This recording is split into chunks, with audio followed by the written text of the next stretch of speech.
1 litre के लिए 22 रुपए मिलते हैं। क्या ये आपके लिए काफ़ी हैं? बहुत कम है, कोई बचत नहीं होती। 1 लीटर पानी की बोतल 20 रुपए की आती है। अगर हम 22 रुपए प्रति लीटर से दूध बेचेंगे तो नफा कैसे कमाएंगे? जरा सोचिए, दशकों से सरकार से सब्सिडी मिलने के बावजूद भारत के डेयरी फार्मर्स की ये स्थिति है। जब नफा इतना कम हो रहा हो तब वो पशुओं की देखभाल पर कैसे खर्च करें? ज्यादातर डेयरी फार्म्स की हालत खराब है। यहाँ ना नरम फर्श है और ना संचार के लिए जगह। ये हवादार भी नहीं होते और अस्वच्छता की वजह से इनमें बदबू आती है। डेयरी फार्म की मेरी एक विजिट के दौरान मैं एक आर्टिफिशियल इंसेमिनेशन इंस्पेक्टर से मिला जो पशुओं का गर्भाधान करने के लिए वहां आया था। मेरा समझो एक 10-15 किलोमीटर सराउंड्स पे में जो फार्मर्स रहते हैं ना, वो फार्मर्स को इन्फॉर्मेशन देते हैं ऐसा है बोल के। उनको जो हीट पे आया होता है गाय, जब वो कॉल कर देते हैं हमको, हम जाके सेमेन लगाते हैं। प्रोफेशनली हम वही करते हैं, दूसरा कुछ काम करते नहीं हैं। हर एक रोज़ पे एक 3-4 सेमेन लगा देते हैं। मतलब एक ही तरफ नहीं, दूसरे गांव पे दूसरे फार्मर्स के 3-4 सेमेन लगे जाते हैं। ये तो वेटरनरी डॉक्टर खुद नहीं कर सकते क्योंकि उनको तो बहुत काम रहते हैं, वो रहते हैं सभी इधर लोकल पे तो उन अवेलेबल नहीं रहते हैं। बच्चे पैदा कैसे होते हैं? डेयरी इंडस्ट्री हिंदुस्तान में अब नेचुरल तरीके से कोई मेटिंग अलाउ करती नहीं है, यानी कि सांड आए मेट करे महिला के साथ, ख़त्म, वो नहीं होता है अब। ये सीमन लेते हैं सांडों से और सीमन डालते हैं गाय के अंदर। अब सीमन लेने के लिए क्या होता है, सांड को रखा जाता है एक जगह और 5 साल से लेकर के 10 साल में वही सांड को बांधा जाता है। पूरे दिन एक ही जगह में बंधा है, नो एक्सरसाइज नथिंग। लेकिन उसको 4 दफ़ा हफ्ते में ले जाते हैं बाहर और उसके एनस में एक बिजली का रॉड डालते हैं और उसको बिजली का इतना तगड़ा शॉक देते हैं कि उसका सीमन भी निकल आता है, लेकिन वो गिर जाता है, उसके पूरी ट्रेम्बलिंग हो जाती है और बेहोश हो जाता है। 4 दिन के लिए हफ्ते में हर रोज़ 2 दफ़ा किया जाता है। अब जो सीमन ली जाती है वो सीमन का कोई चेक भी नहीं करते हैं कि कौन सी इसमें बीमारियां हैं, लेकिन वो सीमन चला जाता है गाय के अंदर। अब जो गाय के अंदर सीमन डालने का जो प्रोसेस है वो बहुत ही डेलिकेट होता है, क्योंकि आप एक मशीन लेकर के अंदर सुई डालते हैं। जैसे औरत को जब इम्प्रेग्नेट करना होता है तो IVF बहुत तकलीफ़ वाली चीज़ होती है, लेकिन यहाँ उन्होंने ऐसे लोगों को रखे हैं जो 2 हफ्ते की ट्रेनिंग मिलती है, और वो भी बेरोज़गार किसी इंसान जो लिखा पढ़ा नहीं है उसको 2 हफ्ते की ट्रेनिंग देते हैं और फिर वो किट पकड़ाते हैं और कहते हैं कि जाओ इंसेमिनेटर बन जाओ। वो अक्सर जब गाय के अंदर सीमेन डालते हैं तो यूट्रस को फाड़ देते हैं। अब फटी हुई यूट्रस के साथ वो गाय या तो मरेगी या तो उसका अबॉर्शन होगा या तो प्रेग्नेंट होगी नहीं। आपको मालूम है कि हमारा रेट ऑफ सक्सेस क्या है हिंदुस्तान में? 1800 करोड़ रुपए इस पर खर्चा किया गया है। Rate of success 2%। ये बेजुबान जानवर हैं, ये आवाज़ नहीं उठा सकते और मतदान भी नहीं कर सकते, ये बोल नहीं पाते। इसीलिए हम उन पर ये कृत्रिम गर्भाधान की प्रक्रिया करते हैं। इस बारे में हमें गंभीरता से सोचना चाहिए। जो हम गाय या भैंस के साथ करते हैं वो अगर किसी इंसान के साथ किया जाए तो क्या लोग चुप रहेंगे? इतनी नाजुक प्रक्रिया ठीक ट्रेनिंग के बिना करने की अनुमति क्यों दी जा रही है? इसके लिए वेटरनरी डॉक्टरों को क्यों नहीं बुलाया जाता?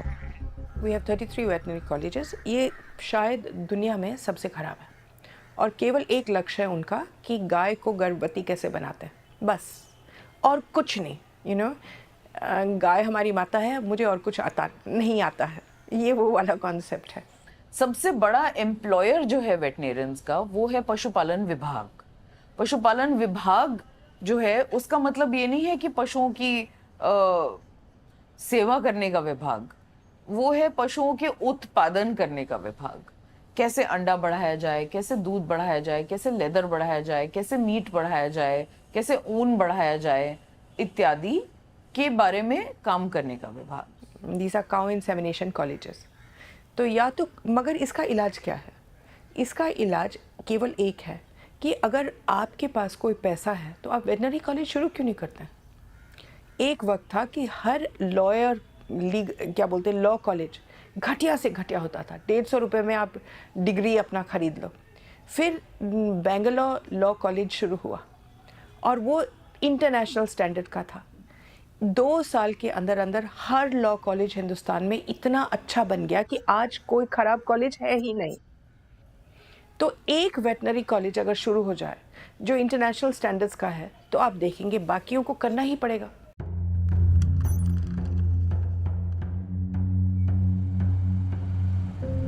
तो क्या डेयरी उत्पादन से जुड़ी इस क्रूरता को रोकने के लिए हिंदू धार्मिक समुदाय कुछ कर रहे हैं?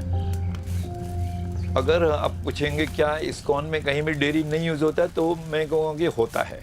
इस्कॉन के लिए ये नियम नहीं है कि हम दूध नहीं बेच सकते। तो मुझे ऐसा गाय का दूध दीजिए, आप अवेलेबल कीजिए जिसमें अहिंसा के माध्यम से दूध मिला हो और उस गाय को कोई कष्ट नहीं हुआ हो। उसके लिए आपको क्या करना होगा? आपको गौशालाएं खोलनी पड़ेगी, आपको वहां पर उन गायों को अच्छे से रखना होगा और फिर उस दूध को आप लोगों की तरफ पहुंचाइए तो लेंगे जरूर। लेकिन सब लोग ऐसा नहीं कर सकते ना जी, क्योंकि मैं मुंबई में हूँ। तो सब लोग बादाम का दूध भी नहीं ले सकते ना। हाँ, उसे कहिएगा मैं आपको ऐसी गाय का दूध देता हूँ जो शुद्ध है और शाकाहारी और जो अहिंसा है, वो मानेंगे, मगर वो आप अवेलेबल कीजिए ना। लेकिन जब तक हम उसका नहीं डिमांड कर सकते तब तक वो अवेलेबल नहीं हो सकते। तब तक ये चलने दो। भगवान भावना देखते हो, भावुक रहिए। वो भी देखते हैं कि यहाँ प्रॉब्लम है, उनको पता है कि यहाँ पर प्रॉब्लम है, इसको एक्सेप्ट करेंगे। भगवान भावना देखेंगे तो I can give eggs also, right? So because at the end भगवान नहीं, क्योंकि वो हमें पता है उनको पसंद नहीं है। लेकिन भगवान को वो भी पसंद नहीं है कि जो दूध क्रूरता से आ रहे हैं उसका स्वीकार नहीं करना है। हाँ, तो वही भावना से ये भी देना सही नहीं है। आप जिस कार्य में जुटे हैं ना, आप उसे चालू रखिए। आपका विचार बहुत उच्च कोटि का है। मैं आपको सिर्फ सजेशन दे रहा था कि जो ज़्यादा लोग मानेंगे नहीं इसको। जो ये दूध चढ़ाने की प्रथा भी है, कहाँ से आ रही है थोड़ा समझिएगा। अहंकार का घटना और ख़त्म हो जाना आखिरी लक्ष्य होता है आध्यात्मिक साधना का। स्पिरिचुअलिटी इसीलिए होती है ताकि आपके भीतर जो एक आपका फॉल्स सेंटर बैठा हुआ है ना, जो आपकी सारी तकलीफ़ का कारण है, वो ख़त्म हो सके। वो फॉल्स सेंटर एग्जिस्ट करता है अटैचमेंट से। किस चीज़ से वो अटैच होता है? जिस चीज़ को वो कीमती, वैल्यूएबल समझता है। एक ज़माना था जब इंसान के पास सबसे बड़ा धन पशुधन होता था और पशुधन में भी दूध सबसे बड़ा, उसको अमृत बोलते थे, कि वो सबसे बड़ी चीज़ होती थी, क्योंकि और कुछ था ही नहीं। और कुछ था ही नहीं तो आपको लगता था आपके पास जो सबसे कीमती चीज़ है वो क्या है? दूध। तो आप कहते थे कि ये जो दूध है यही मेरे लिए सबसे कीमती चीज़ है। तो मेरी जो ईगो है उसके लिए सबसे वैल्यूएबल चीज़ क्या है? तो मुझे अगर त्याग करना है या बलिदान करना है या समर्पण करना है या कुर्बानी देनी है तो मैं किस चीज़ की दूंगा? दूध की दूंगा। तो बात दूध की नहीं है, बात उस चीज़ की है जो आपको आज सबसे ज़्यादा कीमती लगती है। आपको वो जाके चढ़ानी है भगवान को। आपको दूध थोड़ी चढ़ाना है गाय का। गाय परेशान हो रही है कि मेरा दूध ले जाके वहाँ गाय को चढ़ा दिया। भाई आप वो चीज़ चढ़ाओ जो आपके लिए कीमती है। आपने वो चीज़ चढ़ा दी जो बछड़े के लिए कीमती। आप बछड़े हो क्या? आपके लिए कीमती आपके घर में जो आपके शेयर्स के कागजात रखे हैं, आपकी जो एफडी रखी है, आपकी बीवी के गहने, आपकी ज़मीन के कागज़, आपकी प्रसिद्धि और आपकी एम्बिशंस, ये सब आप सबसे ज़्यादा वैल्यू देते हो ना इनको। ये जाकर के भगवान जी को अर्पित करो, इनका समर्पण करना होता है। जो कृष्ण ये सोचता है कि मेरे घर में आने वाला दूध पहले मुझे मिलना चाहिए, फिर मथुरा में बिकने के लिए जाना चाहिए, उसी कृष्ण ने ये भी तो सोचा होगा कि जिस गाय का हम दूध निकाल रहे हैं उसके बच्चे को वो पहला मिलना चाहिए, बाद में हम तक आना चाहिए। उसके पहले क्या होता था कि वो गाय के बछड़े को कहीं जाके कोने में बांध के रखते थे ज़बरदस्ती, उसको दूध पीने नहीं देते थे। पहले पूरे गाय का दूध जितना बेचने के लिए चाहिए उतना निकालने के बाद फिर बछड़े को छोड़ा जाता था। तो कृष्ण ने ये भी चेंज किया, उन्होंने ये भी एक्टिविज्म किया। उन्होंने कहा नहीं, गाय के दूध पे पहला अधिकार उस गाय के बच्चे का है, तो आप पहले बच्चे को गाय के पास छोड़ दो, उसको चाहिए जितना अपनी माँ का दूध पीने दो, और उसका दूध पी के होने के बाद में हम दूध निकालेंगे। अगर कुत्ते को बांध दिया जाए तो उसे घुटन महसूस होगी, कहेगा छोड़ दो मुझे, क्या कर रहे हो, कम से कम मुझे घर के अंदर या बाहर मुक्त छोड़ दो। कोई भी बंधन में नहीं रहना चाहता। मेरी आध्यात्मिक समझ ये है कि औरों के साथ वैसा ही बर्ताव करो जैसा तुम उनसे चाहते हो, वैसे ही जैसे मैं बंधा हुआ रहना नहीं चाहता, शोषण नहीं सहना चाहता। मैं नहीं चाहता कि कोई मेरे बच्चे को मुझसे दूर ले जाकर मेरे शरीर का उपयोग करता रहे। ये बहुत ही सरल बात है। ऐसे कोई चीज़ नहीं है जिसको हम अहिंसा में बोल सकते हैं। कोई भी गाय का दूध लेने में आपको उसके बछड़े को भूखा रखना पड़ेगा। गाय एक मशीन नहीं है, वो माँ की तरह। अगर मैं अपने बच्चे को पिला रही हूँ दूध, तो मेरे थनों में उतना ही दूध आएगा जितना मेरे बच्चे को ज़रूरत पड़े। उसी तरीके से गाय के थनों में उतना ही दूध आएगा जितना उसके बच्चे की ज़रूरत है। अब बच्चे को चाहिए 3 किलो 4 किलो, लेकिन आप 3 किलो 4 किलो निकाल करके उसको 1 पाव दूध देते। वो भूखा जो लड़की है वो भूख से जूझती रहे, क्योंकि पूरे दिन बांधी रहती है, माँ के पास तो जाने देते नहीं है। कहा जाता है कि अगर इस जन्म में हम एक मुर्गी को काट कर खाते हैं तो अगले जन्म में वो मुर्गी इंसान बनेगी और हम मुर्गी।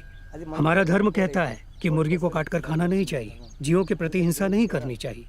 शिवरात्रि आते ही सभी दूध के पैकेट लेकर लाइन में लग जाते हैं। दूध के पैकेट्स, ये एक फैशन बन गया है, क्या करें। तो आप लोगों से क्या कहना चाहेंगे? अगर हम दूध ना चढ़ाएं तो क्या हमारी भक्ति कम हो जाएगी? बिल्कुल नहीं। अगर हम दूध चढ़ाना बंद करें तो शिव को जल भी अर्पण कर सकते हैं। मन में शिव के लिए भक्ति हो तो जल ही काफी है, दूध की कोई जरूरत नहीं। भगवत गीता में कृष्ण स्वयं कहते हैं, यदि कोई मुझे प्रेम और भक्तिभाव के साथ एक पत्ता, फूल, फल या सिर्फ जल भी चढ़ाए तो भी मैं उसका स्वीकार करूंगा। कृष्ण ने कभी भी अपने भक्तों से दूध चढ़ाने की मांग नहीं की। फिर भी हम डेयरी उद्योग की क्रूरता को अनदेखा करते हुए इस प्रथा का पालन करते हैं। यथा राजा तथा प्रजा, यद्भावं तद्भवति।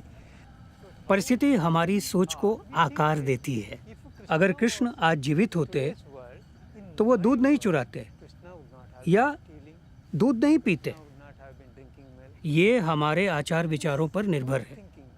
यहाँ जो मेरा भगवान है वो पूरी तरह वीगन है, इसीलिए मैं उसे कोई पशु उत्पाद अर्पण नहीं करता। मैं प्रार्थना करता हूँ, ध्यान अनुष्ठान करता हूँ, इसमें किसी जानवर की ज़रूरत नहीं। हम जैसे होते हैं हम वैसी ही बातें औरों में देखने लगते हैं। अगर तुम मांस खाते हो तो तुम औरों को भी दोगे, खिलाओगे। अगर मैं खाता तो आपको भी ज़रूर खिलाता। मैं मांस नहीं खाता तो मैं आपको भी नहीं खिलाऊंगा। उसी तरह हम भगवान में वही लक्षण देखते हैं जो हम खुद में पाते हैं। हम दूध पीते हैं तो हम वही भगवान को भी चढ़ाते हैं और मानते हैं कि ईश्वर दूध पीते हैं। मेरे कृष्ण दूध नहीं पीते, मेरे राम दूध नहीं पीते। ये सब हमारी सोच पर आधारित है। तो मैं एक ऐसे कृष्ण की आराधना करता हूँ जो निष्कलंक है। गाय से दूध निकालने के लिए लोग एक और कारण देते हैं, वो ये कि उनके बछड़े ज्यादा दूध पीने से मर जाते हैं। क्या ये सच है कि बछड़े ज्यादा दूध पीने से मर जाते हैं? नहीं, बछड़ा ज़रूरत से ज़्यादा पिएगा ही नहीं। पेट भरने तक पिएगा और फिर सो जाएगा या फिर हंसी खुशी खेलता रहेगा।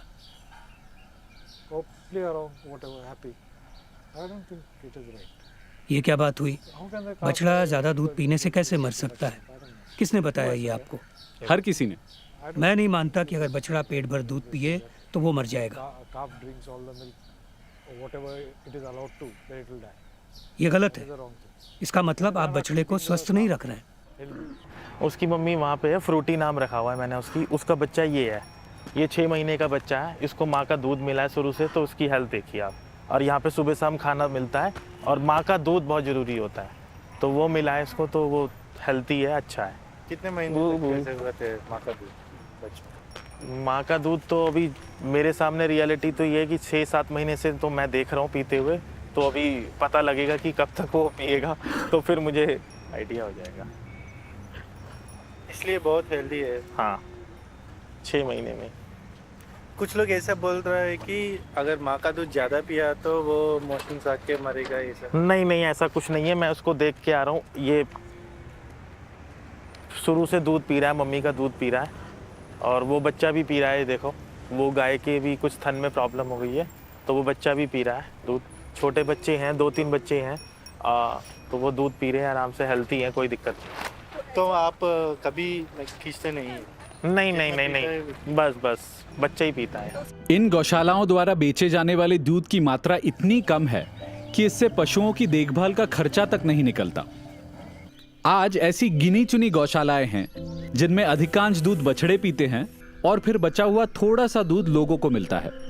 इन गौशालाओं में दिया जाने वाला प्रसाद भी वीगन था। इसमें घी, दूध या दही का इस्तेमाल नहीं किया गया था। यहां तक कि मिठाई भी नारियल के दूध से बनी थी। गाय और भैंस को हम एक समान क्यों नहीं मानते? कई लोगों ने मुझसे यह कहा कि भैंस कम अकल होती है, लेकिन एनिमल रेस्क्यूअर्स ने कुछ और कहानी बताई। इनकी होशियारी देखकर आप दंग रह जाएंगे। ये जानते हैं क्या खाना है और क्या नहीं खाना है। ये ज्ञान एक पीढ़ी से दूसरी पीढ़ी तक पहुंचता है। ये बहुत ही बुद्धिमान होते हैं। जो भैंस आगे रहते हैं उनमें से कुछ ये भी जानते हैं कि उस मौसम में कौन से पेड़ों पर फल मिलेंगे। ये 5-5 मील दूर जाकर वहाँ पहुँच जाते हैं। उन्हें पता है यहाँ कब जाना है। उन्हें ये भी पता है कि इस घर में मुझे 2 रोटियाँ मिलेंगी, उस वाले में मुझ पर पानी फेंका जाएगा। तो ये ज़रूर अक्लमंद होते हैं। मैंने तो ये भी देखा है, एक भैंसा आगे था और उसके पीछे एक झुंड था। तो एक बगीचे का गेट थोड़ा खुला था। भैंसा अंदर गया, पूरी तरह निरीक्षण करके बाहर आया और फिर उसने सभी को अंदर आने के लिए इशारा किया। जो बड़ा भैंसा होगा वो अपने झुंड के लिए जान भी जोखिम में डाल देगा। ये जहरीले पौधे भी पहचानते हैं। उन्हें पता है कि इनको नहीं खाना है। तो आश्चर्य की बात यह है कि हमारे पास 55 गाय और 1 भैंस है। वो गायों से ज़्यादा बुद्धिमान है। और एंजल यमुना ने तो ये साबित कर दिया है कि वो बाकियों से ज़्यादा होशियार है, क्योंकि सिर्फ वो ही ये गेट खोल सकती है। आपके पास कितने गाय भैंस हैं? 3 भैंस। मेरे पास 2 गाय और 1 बछड़ा, कुल मिलाकर 3। उनकी उम्र कितनी है? ये लगभग 3 साल की है। ये वाली लगभग 1 साल की और वो करीब 3 साल की। सबसे बड़ी वाली 6-7 साल की है। आप इन्हें कितने साल तक रखते हैं? जब तक ये दूध देंगी तब तक हम देखभाल करेंगे। जब दूध देना बंद करे तो उन्हें छोड़ देंगे। दूध देना बंद करने के बाद भी हम इन्हें खिलाते रहेंगे। जब ये बूढ़ी होकर दूध देना बंद करे तब? बूढ़ी होने पर हम इन्हें दे देते हैं। किसको दे देते हैं? कसाईयों को। हम किसानों को दे देते हैं। आपको कैसे पता उनकी ठीक से देखभाल होगी? हम सिर्फ उन्हीं किसानों को देते हैं जो हम जैसे हैं। आपने इन्हें क्या नाम दिए हैं? वो गंगम्मा है, वो दुर्गम्मा है और ये सीतम्मा है। क्या ये आपको पहचानती हैं? हाँ, शायद चेहरे से नहीं पर कपड़ों से पहचान लेती है। तो जब आप इन्हें कसाईयों को देते हैं तब रोती है। क्या? रोती हैं, रोने लगती है। वो क्या कहना चाहती रोती हैं? हैं बस।